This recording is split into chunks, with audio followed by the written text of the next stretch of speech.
L'Ukraine pour sauver la Macronie dans le scrutin européen. Alors que les issues de secours politiques manquent au président français, il retourne aux premières amours de son deuxième quinquennat, la guerre en Ukraine.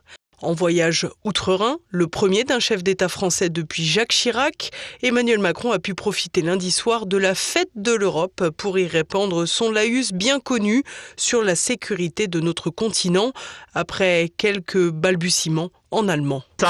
Cet argument semblait être dépassé. Cela semblait être un signe du succès de ce que nous avions réussi à faire. Mais aujourd'hui, il y a à nouveau la guerre est revenue en Europe. Depuis la guerre d'agression lancée par la Russie contre l'Ukraine. En attaquant l'Ukraine, la Russie a attaqué les principes de la Charte des Nations Unies.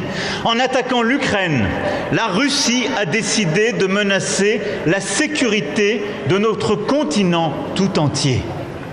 Une lecture habituelle qui fait l'impasse sur l'extension de l'OTAN à l'Est et tout particulièrement de l'installation de bases américaines sur le territoire ukrainien, reconnues même par le New York Times. Des bases qui laissaient bien sûr planer une menace pour la sécurité de la Russie, un point crucial que toute partie voulant réinstaurer la paix à Kiev ne pourra ignorer, à commencer par Emmanuel Macron qui aurait dû profiter de sa présence à Dresde pour se rappeler que les alliés anglo-saxons n'ont pas toujours eu un comportement irréprochable. En effet, pour rappel, les bombardements de l'aviation britannique sur la ville en 1945 ont fait près de 25 000 morts sans que les historiens ne soient encore au clair sur les objectifs poursuivis par l'opération. À relever également la chronologie de la guerre en Ukraine évoquée par Emmanuel Macron.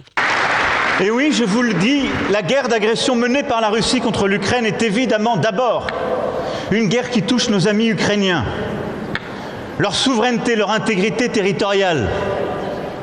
Et je veux ici saluer leur courage, la bravoure avec laquelle ils défendent leur sol, leur peuple, depuis maintenant 10 ans, et plus encore depuis un peu plus de 2 ans.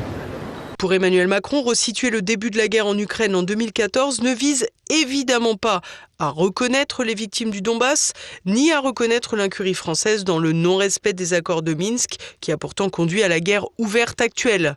Ces tours de passe-passe rhétoriques n'ont en réalité qu'un seul objectif, remobiliser les foules sur le conflit ukrainien. Mais se joue en Ukraine notre capacité à être en sécurité en Europe. Quelle paix, quelle sécurité en Europe si nous laissons la loi du plus fort l'emporter sur notre continent. Quelle paix, quelle sécurité en Allemagne, en France, en Pologne, en Lituanie, en Roumanie, si la loi du plus fort prévaut en Ukraine. Quelle paix, quelle sécurité si la Charte des Nations Unies est foulée aux pieds à quelques centaines de kilomètres d'ici. Aucune. Alors je vous le dis, oui, en Ukraine, c'est bien notre sécurité et notre paix qui se jouent. Une réécriture totale de l'histoire d'Emmanuel Macron qui se fait précisément en Allemagne, avec laquelle les désaveux se sont succédés.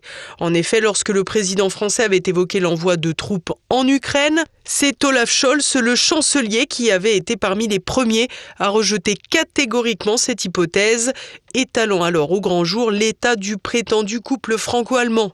Emmanuel Macron a toutefois pu se remonter le moral avec les hypocrisies coutumières au sein de l'Union européenne et recevoir l'illustre prix international de la paix en Westphalie devant l'incontournable présidente de la Commission européenne, Ursula von der Leyen. C'est un très grand honneur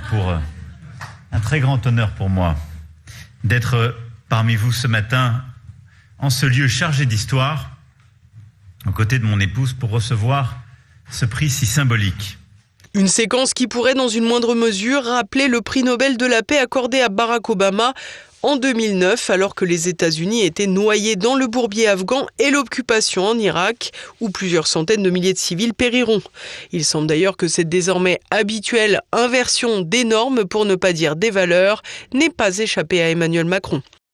Recevoir un prix pour la paix en temps de guerre, au début je l'ai mal pris. Je me suis dit, il y a là un esprit paradoxal, une forme d'ironie. Si l'ironie restera à discrétion, le prix de la paix reçu par Emmanuel Macron s'est toutefois conjugué avec l'annonce d'envoi d'instructeurs français en Ukraine. Une pratique qui n'a rien d'une nouveauté dans la mesure où il fallait former notamment les soldats à l'utilisation du canon César, pour ne citer que lui. Plus qu'une innovation, donc, il s'agit néanmoins d'une officialisation de la pratique par le chef de l'armée ukrainienne qui rapproche encore un peu la France de la co-belligérance. Un bien lourd tribut pour empêcher l'évanouissement de la Macronie dans les urnes le 9 juin prochain.